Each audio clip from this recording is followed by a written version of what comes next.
इसी तरीके से आज मैं आपके सामने दूसरी हिकायत पेश कर रहा हूँ। मैंने जो कल हिकायत आपके सामने पेश की थी कि एक बाप के जो 3 बेटे थे और बाप के पास एक मोती था। बाप ने कहा था कि मैं वो मोती उसी को दूंगा जो कि सबसे बड़ी नेकी करके आएगा। आपने वो वीडियो नहीं देखा है तो ये वीडियो जाकर एक बार ज़रूर देख लें। इंशाल्लाह तबारक ताला बहुत कुछ सीखने को मिलेगा। ठीक है, आप सबका खैर मकदम है हमारे यूट्यूब चैनल रज़वी वॉइस पर। आज मैं जिस हिकायत की बात कर रहा हूँ, सबसे पहले तो ये जान लें कि यह हिकायत जिन्होंने लिखी है उनका नाम है हज़रत मौलाना रूमी रहमतुल्लाहि ताला अलैह। तो हज़रत मौलाना रूमी रहमतुल्लाहि ताला अलैह ने जो किताबें लिखी है और जो उनका अंदाज़ था लिखने का या जो उनका अंदाज़ था समझाने का, मैं गारंटी के साथ कह सकता हूँ अगर कोई बंदा उनको अगर सही तरीके से पढ़े, अगर पढ़ने वाला होना चाहिए सबसे पहले तो, हवा में बातें करने वाला नहीं बल्कि पढ़ने वाला होना चाहिए। अगर कोई बंदा पढ़ता है तो मैं गारंटी के साथ कह सकता हूँ उसका अकीदा भी बिल्कुल सलामत रहेगा इंशाअल्लाह तबारक ताला। और वो अपने असलाफ के साथ जो या अपने बुजुर्गान दीन जिनका हम पर बहुत बड़ा एहसान, उनके साथ कभी गद्दारी नहीं करेगा। गद्दारी से मुराद यहाँ यह है कि आजकल के बहुत सारे लोग हमसे सवाल करते हैं कि फ़लाँ ने हमारे जो है फ़लाँ ने हमारे लिए क्या किया था, उन्होंने तो ये कर दिया, उन्होंने तो ये कर दिया, उन्होंने हमें जो है मतलब इस रास्ते से छोड़कर उस रास्ते पर खड़ा कर दिया था।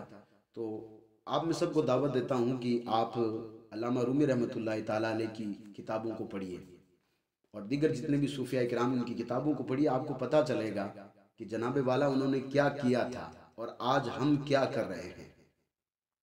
सबसे पहले मैं मौलाना रूमी रहमतुल्लाहि ताला अलैह की हिकायत या उनका वाक़िया, उनका किस्सा आपके सामने बयान करने से पहले थोड़ी बहुत जानकारी मैं आपके सामने रख देता हूँ कि हज़रत मौलाना रूमी रहमतुल्लाहि ताला अलैह है कौन, इनका मर्तबा क्या है। तो आप मैं सबसे पहले आपको याद दिला देता हूँ कि आपने थोड़े दिन पहले अपने एक तुर्की ड्रामा जो कि बहुत वायरल हुआ था, सोशल मीडिया से लेकर के घरों तक हर एक घर में वो मौजूद था, जिसका नाम था अर्तुरुल गाजी नाम करके था, जिसको उर्दू में डब करके पूरी दुनिया में वो इस तरह से छा गया कि सारी जितनी वीडियोस थी या जितने लोग जो चीज़ देखते थे सब जो है सब ने दूर कर दिया और सिर्फ उसी को लोग देखने लगे थे, जिसका नाम था अर्तुरुल गाजी। अर्तुरुल गाजी के दौर में जो सल्जूक हुकूमत थी उसके जो बादशाह थे जो कि कोनिया में रहते थे, उनका नाम था सुल्तान अलाउद्दीन केकुबाद। ठीक है, ये बात याद रखें।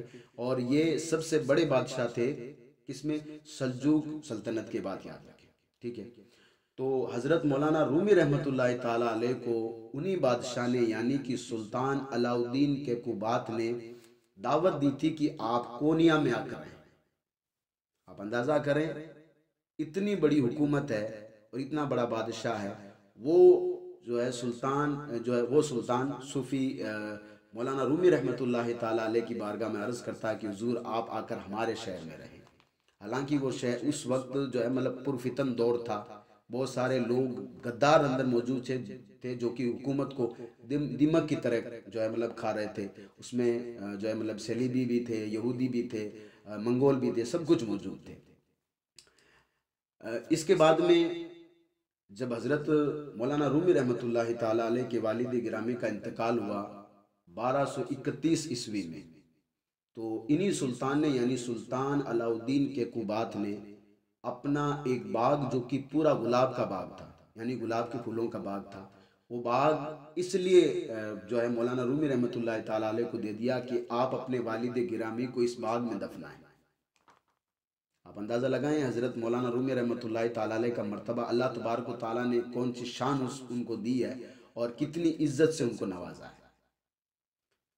बाग उनको दिया गया और उन्हीं में इनको दफनाया गया। और इसके बाद में 1231 ईस्वी की मैं बात कर रहा हूँ और 1247 ईस्वी में हज़रत मौलाना रूमी रहमतुल्लाहि ताला अलैह के वालिद गिरामी की कब्र अनवर पर उन्हीं बादशाह ने यानी कि सुल्तान अलाउद्दीन के कुबात ने एक बहुत खूबसूरत मज़ार बनाया।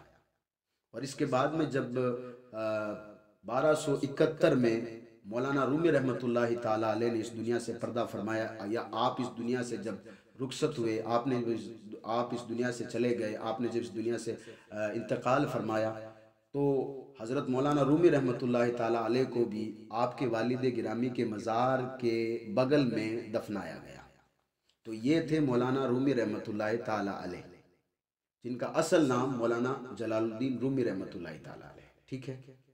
तो अल्लाह तबारक व ताला ने बहुत उनको जो है मतलब इज़्ज़त से नवाजा, और उनके बात करने का अंदाज़, लोगों को समझाने का अंदाज़ इतना खूबसूरत था।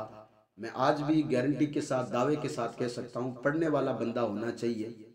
अगर पढ़े तो इंशाअल्लाह तबारक व ताला जब उनकी हिकायतें हम पढ़ते हैं, तो जो उन हिकायतों से हमें जो सबक हासिल होता है, या आज की ज़बान में अगर मैं कहूँ तो जो मदनी फूल हमें मिलते हैं, ये सबसे एक बहुत खूबसूरत बात है कि अगर जो आज हमें मदनी फूल मिलते हैं, बहुत खूबसूरत जो हिकायतें मौलाना रूमी रहमतुल्लाहि ताला अलैह ने बयान की है। उनमें से एक वाक़या मौलाना रूमी रहमतुल्लाहि ताला अलैह ने यह भी बयान किया कि एक गांव था जिसमें सारे गांव वालों ने कभी हाथी को नहीं देखा था, जिसको आप एलिफेंट कहते हैं, हाथी। उसको पूरे गांव वालों ने कभी हाथी को देखा नहीं था। और जो चीज़ जिन लोगों ने नहीं देखी होती है, तो हमेशा वो दिन में तमन्ना करते हैं कि भाई एक न एक दिन वो चीज़ मैं देखूं। एक दिन ऐसा हुआ कि अचानक गांव में एक शोर होता है, कहते हैं कि कल हमारे गांव में से हाथी गुजरेगा। तो उन लोगों में जो एक खुशियों की लहर दौड़ पड़ती है, क्योंकि उन्होंने हाथी को कभी देखा नहीं था, इसलिए वो लोग, उन लोगों ने सोचा कि कल हम हाथी को देखेंगे, ठीक है। अब मौलाना रूमी रहमतुल्लाहि ताला लिखते हैं कि पूरे गांव में तो ये खुशियां थी ही, उसी गांव में चार ऐसे आदमी भी थे कि जो कि देख नहीं पाते थे, यानी कि आंखों से अंधे थे। अंधे थे वो चार आदमी। अब उनको भी पता चला कि गांव में हाथी आ रहा है, उन्होंने भी अपने कान से सुना कि गांव में हाथी आ रहा है, तो अब तो देख तो सकते नहीं। तो आपको मालूम है जो अंधा होता है वो देख तो सकता नहीं, लेकिन किसी भी चीज़ को छू करके महसूस करता है वो।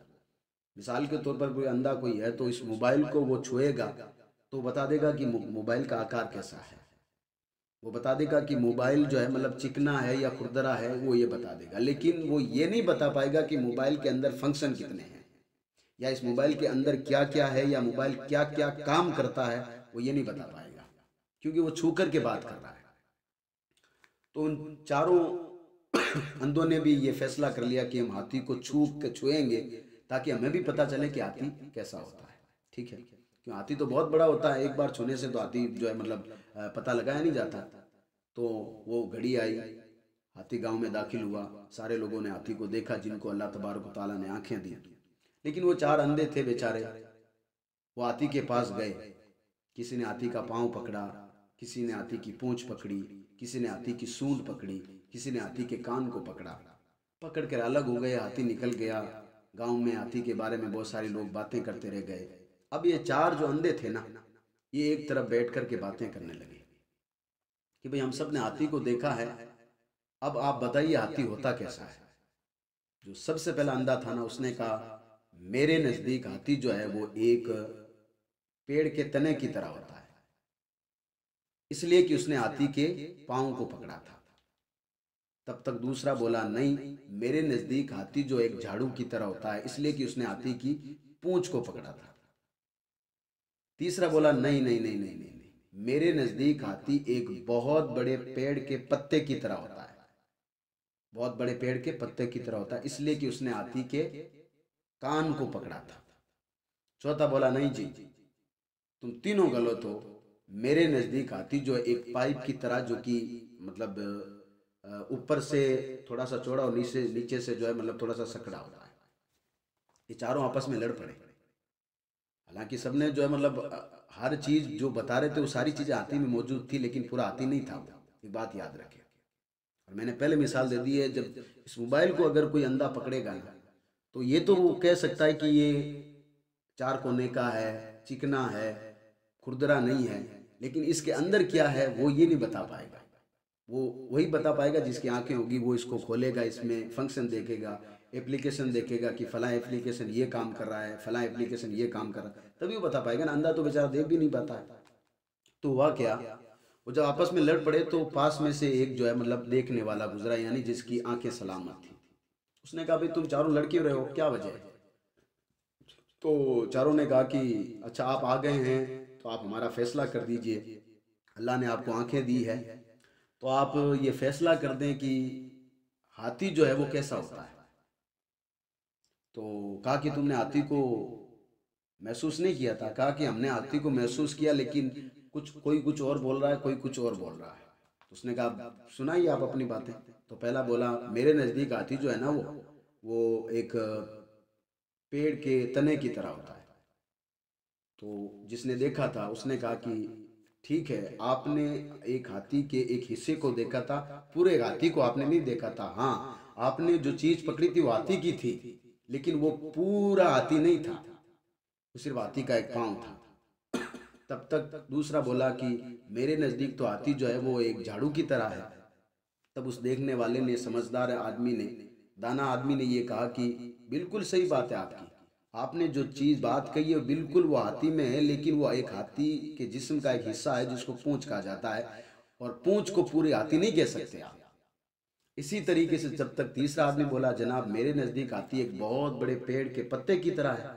तो कहा कि बिल्कुल आपने जो है मतलब कहा कि जो चीज़ आपने महसूस की वो हाथी में है, लेकिन वो पूरा हाथी नहीं है, पूरा हाथी नहीं है, क्योंकि आपने हाथी के कान को पकड़ा है, और एक सिर्फ कान पूरा हाथी नहीं हो सकता।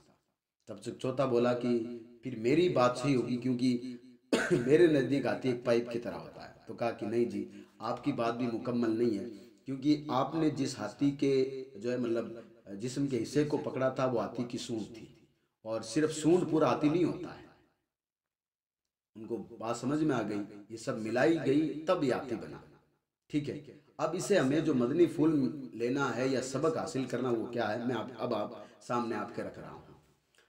मैं ये जो आज बात कर रहा हूँ, किस किस वजह से बात कर रहा हूँ? देखिए, हम में से बहुत सारे ऐसे लोग हैं जिन्होंने थोड़ी बहुत जो है मतलब किताबें पढ़ते हैं, या फिर एक दो कुरान की आयत, या छः सात, या फिर 10 8, या फिर 20 30 आयतें याद कर लेते हैं।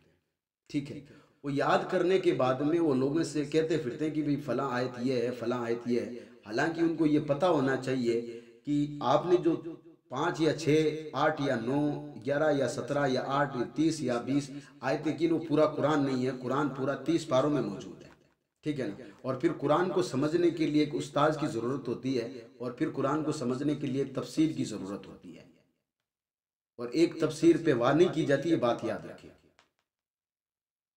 और हमने सिर्फ उस एक आयत से वार कर ली कि एक आयत हमने दे दी, फिर कहा कि आओ भी हमसे कोई डिबेट करो, हमसे मुनाजरा करो, क्योंकि हम इस आयत को जो है कुरान से। और अगर हम कहते हैं कि जी आयत कुरान में है, तो कह रहे हैं देखो देखो ये कुरान की आयत को नहीं मान रहे। अरे जनाब, हम कुरान की आयत को मानते हैं, किसने कहा कि कुरान को आयत नहीं मानता? हमारा अकीदा है। अगर कोई एक कुरान की आयत को कोई इनकार करता तो वो काफिर है, ये हमारा अकीदा है। लेकिन बाकी कुरान को भी तो पढ़िए ना आप। अब आपने सिर्फ एक ही आयत में सब कुछ आपने ये कह रहे हैं कि ये सब कुछ इसमें मौजूद है, ये सब नहीं हो सकता है। बात याद रखें, आपको पूरा कुरान पढ़ना पड़ेगा। जिस तरीके से एक आदमी के कहने से हाथी एक झाड़ू की तरह नहीं हो सकता, इसी तरीके से एक बंदे के कहने से, एक बंदा कहता है कि इन 4 5 आयतों के अगर मैं बात करूं तो पूरा कुरान मैंने जो है मतलब मैं कुरान का जो है पूरा आलिम बन चुका हूं। तो मैं जहाँ तक समझता हूँ, क्योंकि मैं एक तालिब इल्म हूँ, मैं कोई जो है मतलब कोई अल्लामा नहीं हूँ, मैं कोई मौलवी नहीं हूँ, ये बात याद रखें। मैं एक तालिब इल्म हूँ, बहुत कुछ मैंने अपने उलमाए कराम से सीखा है, और मैं रब की बारगाह में दुआ करता हूँ कि मेरे ये जितने भी उलमाए कराम है, अल्लाह तबारक व तआला इन तमाम को सलामत रखे, जिन्होंने मुझे बहुत कुछ समझाया, और इनसे मैंने बहुत कुछ सीखा है। तो हमें भी सीखने की ज़रूरत है अभी। ये जो आजकल जो लोग घूम रहे हैं ना, कि एक दो सही मुस्लिम की हदीस और एक दो सही बुखारी की हदीस याद कर ली, और निकल पड़े हैं लोगों से डिबेट करने के लिए, मुनाजरे के लिए। आज साहब, अगर ये आपके यहाँ ऐसा होता तो फिर वहाँ उस वक्त ऐसा क्यों नहीं हुआ? अगर उस वक्त नमाज ऐसे पढ़ी जाती थी तो आज नमाज से ऐसे क्यों पढ़ी जाती है? अब इनको ये पता नहीं कि सुन्नत क्या होती है और हिकमत क्या होती है। कोई काम ऐसा होता है कि उस वक्त करना जरूरी था, लेकिन बाद में उस काम को मनसूख कर दिया गया, यानी वो काम अब आपको नहीं करना है, और वो सही हदीसों से साबित है। ऐसा नहीं कि हदीसों से साबित नहीं है। खैर, मैं जो बात कर रहा था कि जिस तरीके से उन 4 आदमियों ने एक ही हाथी को अलग अलग शक्ल में बताया, इसी तरीके से चंद लोग आज हमारे बीच में हैं जो कि ऐसे आदमी के बहकावे में आकर के, जिसको सही तरीके से मैं समझता हूं कि अरबी भी नहीं आती होगी, अरबी का एन भी उसको नहीं आता है। आप उसकी अरबी जब आप कभी उसकी आप जब वो बताएगा कि अरबी की व्याकरण, क्योंकि मैं बिल्कुल आप लोगों की आसान भाषा में आपको मैं बात कर रहा हूँ, जब वो बताएगा तो उसको ये भी पता नहीं कि फ़लाँ जुमला कहाँ इस्तेमाल किया जाता है, क्या इसका जो कानून है क्या नहीं है, उसको ये भी पता नहीं, और आपको ये बताने चला है कि साहब मैं जो हूँ वो सब कुछ मैं बता रहा हूँ।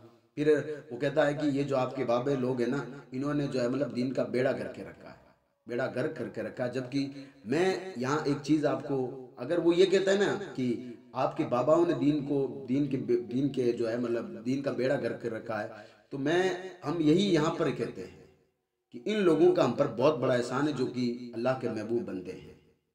चाहे हुजूर सैयदी गरीब नवाज रहमतुल्लाहि ताला अलैह हो, चाहे हुजूर सैयदना गौसे आज़म रदी अल्लाह ताला अन्हु हो, चाहे इमाम आज़म अबू हनीफ़ा रहमतुल्लाहि ताला अलैह हो, चाहे वो हज़रत इमाम शाफ़ी रहमतुल्लाहि ताला हो, जो चार इमाम हक़ पर है, उन तमाम, हम इनका बहुत बड़ा हम पर एहसान है। इसलिए जो हम इनका जिक्र करते हैं, इसलिए हम इनके बताए रास्ते पर चलते हैं। और इन्होंने अपनी तरफ से कोई बात हमें नहीं बताई है, इन्होंने वही बात बताई जो नबी करीम सल्लल्लाहु ताला अलैहि वसल्लम की हदीसों से साबित है। अब क्योंकि हमने तो सिर्फ वो दो चार हदीसें ही लोगों के सामने पेश करनी होती है, साथ ये चीज़ नहीं है, इतनी सी चीज़ नाप करके छोड़ दो, बस यही ठीक है, इतना रहने दो, ठीक है। तो मौलाना रूमी रहमतुल्लाहि ताला ने जिस तरह से लिखा ना कि चार आदमी अंधे थे, उनका नजरिया ये हो गया था कि चारों ने एक हाथी को अलग जो है मतलब शक्ल दे दी थी। इसी तरीके से आजकल हमारे बीच में भी बहुत मेरे ऐसे भाई हैं जिनको बहुत कम इल्म है, उनमें मैं भी शामिल हूँ। ये बात याद रखें, मैं ये नहीं कह रहा हूँ कि मैं बहुत पढ़ा लिखा आदमी हूँ, मैं ये बात कभी नहीं कर रहा, लेकिन उनको चाहिए था कि सबसे पहले तो वो क्या करते कि जाकर के किसी आलिम दीन, जो कि हकीकत में आलिम दीन है, उससे जाकर बात करते, और वो भी अदब से। अगर आप जो है मतलब तू ताम में जाकर बात करोगे, आप उनसे ये ऐसी वैसी बातें करोगे, तो फिर अदब के बगैर कोई चीज़ आपको मिल नहीं सकती। बात याद रखें, अदब बहुत ज़रूरी चीज़ है। अब हमने दो चार कुरान की आयतें याद कर ली है, हमने दो चार हदीसें याद कर ली, और फिर जो है हम जिसका चाहें, जिसके बारे में जब चाहे हम फतवा लगा सकते हैं, ये मुशरिक है, ये वो है, ये वो है। तो आप ये समझिए कि फिर आपको जायज़ा लेना पड़ेगा कि जो ज़मीर है ना आपका, ज़मीर, मैं ज़मीर की बात कर रहा हूँ, आपको अपने ज़मीर का जायज़ा लेना पड़ेगा कि वो जिंदा है कि नहीं है। इसी तरीके से बहुत सारी तावीलें अपनी तरफ से करते रहते हैं। मिसाल के तौर पर एक हदीस पाक है कि आका करीम सल्लल्लाहु ताला अलैहि वसल्लम ने इरशाद फरमाया, कुर्ब क़यामत, यानी जब क़यामत करीब होगी तो इल्म को उठा लिया जाएगा। जिससे मुराद ये है कि जो बड़े बड़े उलमा है उनको उठा लिया जाएगा, वो इस दुनिया में नहीं रहेंगे। अब हर आदमी सोच रहा नहीं, आलिम तो मैं हूँ साहब, आलिम तो मैं हूँ, अब पीछे जितने बच्चे ये जाहिल बच्चे हैं सारे के सारे। क्योंकि हदीस का खुलासा यही है कि फिर जो है मतलब लोग जाहिलों को सरदार बना बना लेंगे। आज हुआ कि हो क्या रहा है, यही तो हो रहा है। सरेआम जो है मतलब सहाबाए कराम को गालियां दी जा रही है, सरेआम जो है मतलब नबी करीम सल्लल्लाहु अलैहि वसल्लम पर हाथ साफ किया जा रहा है। नबी करीम सल्लल्लाहु अलैहि वसल्लम के बारे में जो आए वो जो है बकवास कर देते हैं। आप इनको जाहिल नहीं कहोगे तो और क्या कहोगे, आप मुझे बताइए सबसे पहले तो। और वही हदीस हम जो है मतलब ला करके जो है मतलब सोशल मीडिया पर ला कर कह रहे हैं, यानी हम ये साबित ये करना चाहते हैं कि आलिम तो हम हैं। जब उठ जाएंगे तो अब जितने भी बाकी जो लोग इस वक्त जो कहीं नमाज पढ़ा रहा है या कहीं दीन की तबलीग कर रहा है, अब वो तो सब फीके हैं साहब, कोई कोई ज़रूरत नहीं उनकी, हम तो आलिम दीन हैं। तो ये चीज़ कभी नहीं सीखने, पूरी ज़िंदगी जब इंसान सीखता है पूरी ज़िंदगी कम पड़ जाती है। बात याद रखिए, हमें हुक्म क्या है, कहाँ से कहाँ तक हमें सीखना है, हमें जाकर पहले पढ़ना पड़ेगा। ये भी हदीस में हुक्म है कि कहाँ से कहाँ तक हमें पढ़ना है, ये भी हदीस में हुक्म है। लेकिन हमने क्या है कि छोटे से अरसे में चंद लोगों की, जो कि हमारे सामने ये जो मोबाइल है ना, ये इसमें से हमने देखा लोगों को, कहाँ ये फलां ये बोल रहा है, उसको हमने कैच किया और जाकर के फलां पर थोप दिया कि बताइए ये बात सही कहाँ से कहाँ नहीं है, और उसको अपने माइंड में फिट कर लिया कि हाँ ये बात मैं वहाँ रखूँगा तो वो ऐसा होगा वो। अगर कोई आदमी उनके साथ नरमी बढ़ते तो वो सोचता है कि हाँ ये दब गया है।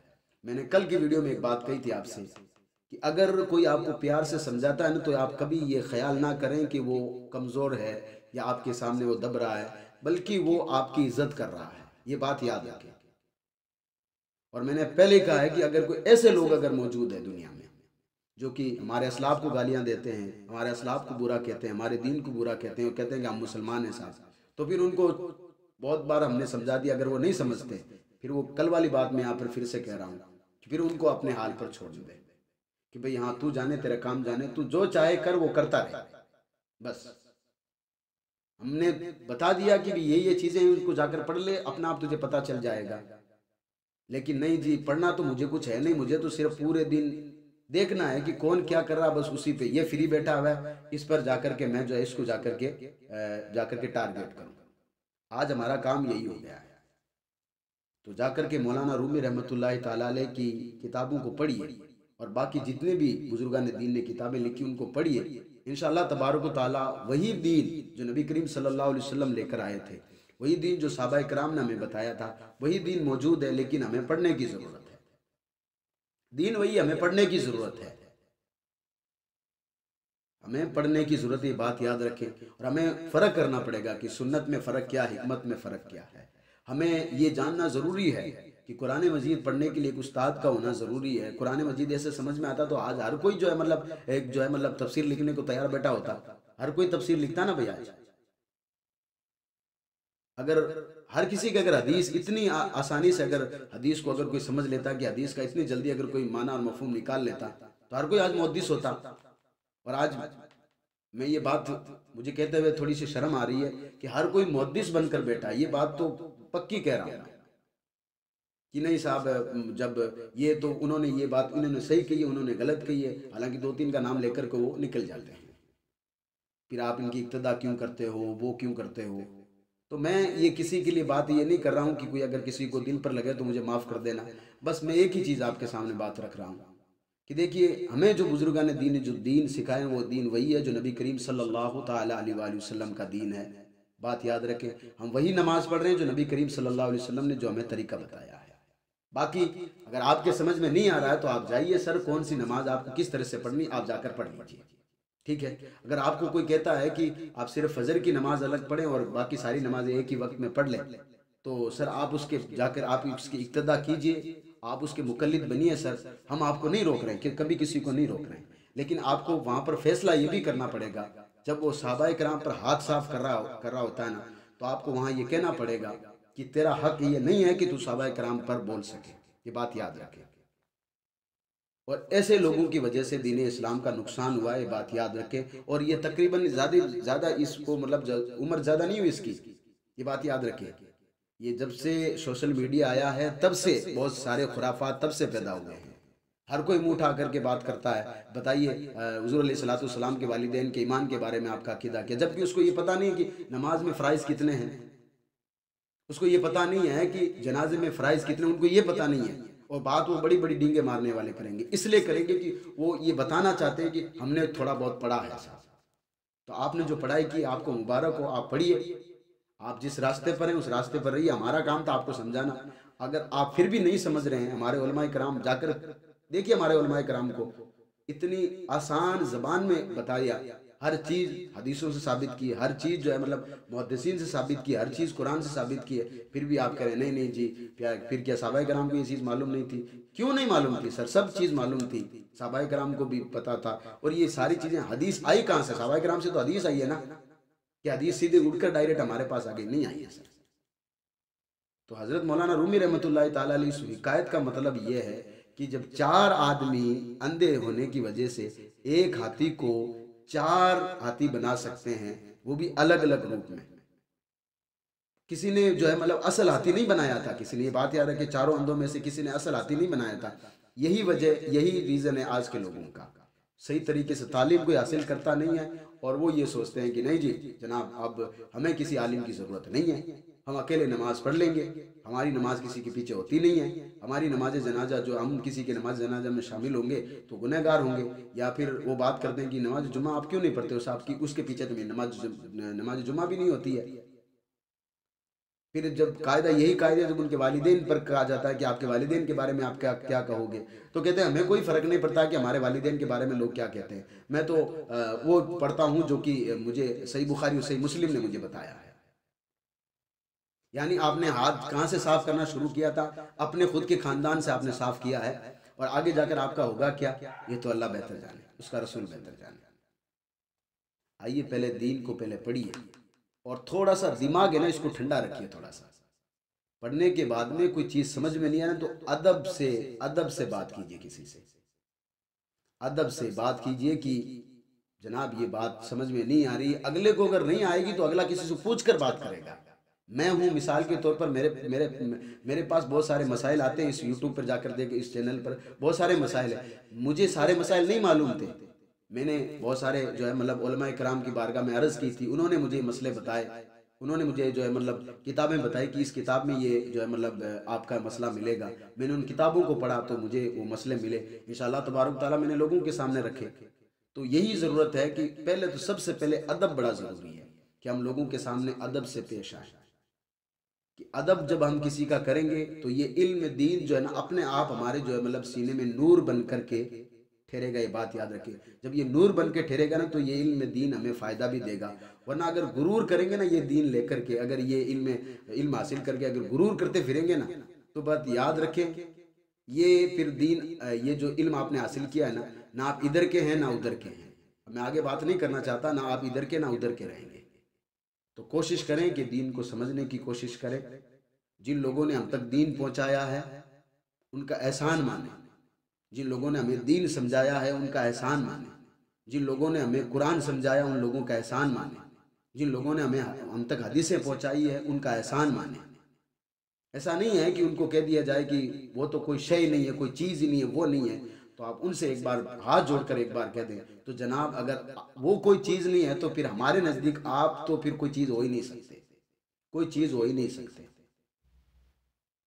हम तो अदब वाले लोग हैं, और जो अदब से बात करता है इंशाअल्लाह तबारुक ताला अदब से बात करते हैं। और अगर कोई आता है कि जो मतलब फालतू गिरी करने के लिए, तो फिर आपसे ठीक है, दूर से ही ठीक है, आप जाइए जहाँ आपको जिधर से जाना वहाँ से जाइए, समझाने का काम है हमारा। बाकी अगर आप रास्ता नहीं पकड़ते हैं तो फिर उस रास्ते पर आप रहिए इंशाअल्लाह तबारक ताला। फिर तो फैसला तो क़यामत के दिन होना है। जैसा कि आजकल के लोग कहते हैं ना कि आज हम यहाँ जो हम कर रहे हैं ये तो अभी आप ठहरिए, जब आप कब्र में जाएंगे या फिर जब क़यामत के जाएंगे, क़यामत में आपको पता चलेगा। तो हम भी यही बात कर रहे हैं ना साहब, क़यामत के दिन आपको पता चलेगा कि हक पर कौन था साहब। तो बुजुर्गान दीन जिन्होंने हम तक दीन ये पहुँचाया है, सहाबाए कराम जिन्होंने हम तक हदीसें पहुँचाई है, रसूल अकरम सल्लल्लाहु ताला अलैहि वसल्लम का जो प्यारा दीन है दीन इस्लाम, उसको पढ़िए। और फिर लोगों के सामने अगर कोई बात आपको उनमें से लगता है, आपको शक पैदा हो कि ये चीज़ मेरे समझ में नहीं आ रही है या चीज़ जो है मेरे डाउट में है, तो फिर जाकर के किसी आलिम दीन से या किसी जो है मतलब उलमाए कराम की बारगाह में, मुफ्तियान कराम की बारगाह में आप अपने सवाल को रखें, इंशाअल्लाह तबारक व तआला आपको तसल्ली बख्श जवाब दिया जाएगा। लेकिन आप जो है मतलब शोर गुल्ला करके अगर किसी से आप कहोगे तो ना आपकी बात सुनी जाएगी, ना आपका कोई जवाब आपको दिया जाएगा। अल्लाह तबारक व तआला हम सबको इहदिना सिरातल मुस्तकीम पर चलने की तौफीक रफ़ीक अता फरमाए, और बहुत सारी नेकियां करने की तौफीक रफ़ीक अता फरमाए, और मसलक के आला हज़रत पर और जिस पर हम लोग गामज़न हैं, अल्लाह तबारक व तआला हमें इसी पर कायम व दायम रखे। अल्लाह तबारक व तआला जितने भी लोग इस वक्त देख रहे हैं या जितने भी लोग दुनिया में मौजूद हैं, तमाम को अल्लाह तबारक व तआला सलामत रखे, तमाम की परेशानियों को अल्लाह तबारक व तआला दूर फरमाए। अस्सलामु अलैकुम व रहमतुल्लाहि व बरकातुहू।